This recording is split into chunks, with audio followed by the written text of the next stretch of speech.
జంగారెడ్డిగూడెం మండలంలోని కట్టపొదలగూడెం గ్రామంలో మన్నె బాబురావు అనే రైతుకు చెందిన 11 పాడి గేదెలు కలుషితాహారం తిని మృత్యువాత పడడం శోచనీయమని తెలుగుదేశం పార్టీ నాయకులు ఆవేదన వ్యక్తం చేశారు. వెంటనే ప్రభుత్వం స్పందించి వారికి తగు న్యాయం చేయాలని వారు డిమాండ్ చేశారు.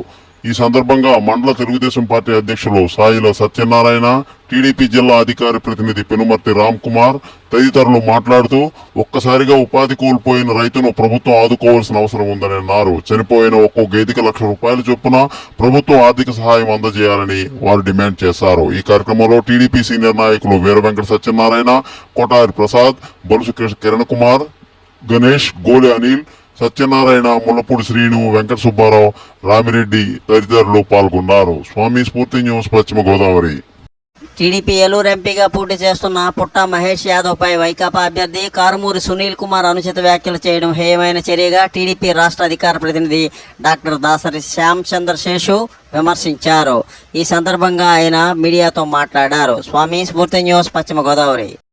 నేపథ్యం ఒకటి, రెండోది వైసీపీ విడుదల చేసినటువంటి మేనిఫెస్టో ఏదైతే ఉందో మేనిఫెస్టో రెండో ఇష్యూ. ముందుగా లోకల్ నాన్ లోకల్ అనేటువంటి సబ్జెక్టులోకి వస్తే నేను లోకల్ అంటే ఎప్పుడు మీ పక్కనే ఉండేవాడిని, నేను ఇక్కడ ఉండి వాళ్ళేమో సూట్ కేసులతో వచ్చినారు, నాన్ లోకల్ అని చెప్పేసి మాట్లాడుతూ ఉన్నారు.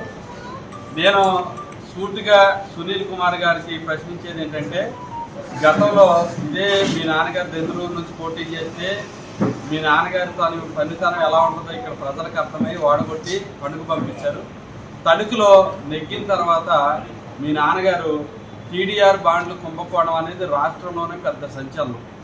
శ్రీకాకుళం జిల్లా పాతపట్నం అసెంబ్లీ నియోజకవర్గం వైఎస్ఆర్ కాంగ్రెస్ పార్టీ అభ్యర్థిని రెడ్డి శాంతి సోమవారం నాడు నవగూడ, కొండ, రాగోలు, గులుమూరు గ్రామాల్లో జరుగుతున్న ఉపాధి హామీ పనుల వద్ద కూలీ వేతనదారులతో కలిసి ఎన్నికల ప్రచారాన్ని నిర్వహించారు. ఈ కార్యక్రమంలో మిసాల్ రామకృష్ణ, సురేష్, ఎంపీటీసీ రజని, సర్పంచులు సుందరం చిన్నయ్య, శంకర్, వంగపల్లి చిన్నారావు, సింహాచలం ఆనందరావు, తౌడు ప్రసాదరావు తదితరులు ఈ కార్యక్రమంలో పాల్గొన్నారు. సదాశివ నగేష్, స్ఫూర్తి న్యూస్, హిరమండలం.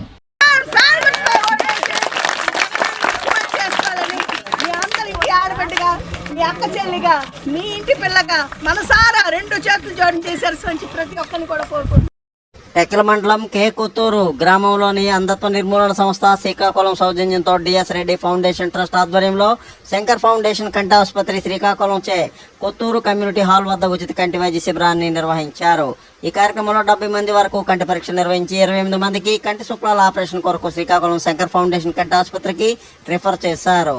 ఈ కార్యక్రమంలో డిఎస్ రెడ్డి ఫౌండేషన్ ట్రస్ట్ ప్రతినిధులు, ఫౌండర్ చైర్మన్ దొక్క భాగ్యరెడ్డి, చంద్రరెడ్డి, సరోజిని, శంకర్ రెడ్డి, స్థానిక social worker Erala, Sujatha Madhavarao, hostel విద్యార్థులు తదితరులు పాల్గొన్నారు. భాగ్యరెడ్డి, స్ఫూర్తి న్యూస్, టెక్లీ. నీలమాంబ అమ్మవారి ఆశీస్సులతో ముఖ్యమంత్రిగా మళ్లీ జగన్మోహన్ రెడ్డి మరోసారి విశాఖలో ప్రమాణ స్వీకారం చేస్తారని విశాఖ పార్లమెంట్ అభ్యర్థిని బొత్స ఝాన్సీ లక్ష్మి, ఎమ్మెల్యే అభ్యర్థి వాసుపల్లి గణేష్ కుమార్లు పేర్కొన్నారు. 36వ వార్డులో కార్పొరేటర్ ఆధ్వర్యంలో ఎన్నికల ప్రచారాన్ని సోమవారం నాడు నిర్వహించారు. ఈ సందర్భంగా వారు మాట్లాడారు.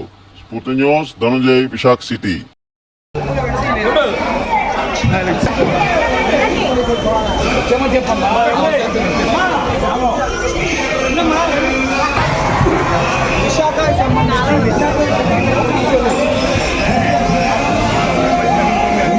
విశాఖ దక్షిణ నియోజకవర్గం కూటమి ఉమ్మడి అభ్యర్థిగా వంశీకృష్ణ శ్రీనివాస్ యాదవ్కు మద్దతుగా 37వ వార్డులో ఎన్నికల ప్రచారం సోమవారం నిర్వహించారు. ఈ కార్యక్రమంలో ప్రత్యేక ఆకర్షణగా ప్రముఖ సినీ హాస్య నటుడు పృథ్వీరాజ్ పాల్గొని యువకులను ఉల్లాసంగా ప్రచారంలో పాల్గొన్నారు. జగన్ రెడ్డి పాలనలో దోచుకోవడమే మిగిలిందని, వ్యవస్థలను నిర్వీర్యం చేసిన ఘనత ఆయనకే దక్కుతుందని విమర్శించారు. స్ఫూర్తి news, Visakha city. Please like, share, subscribe our channel.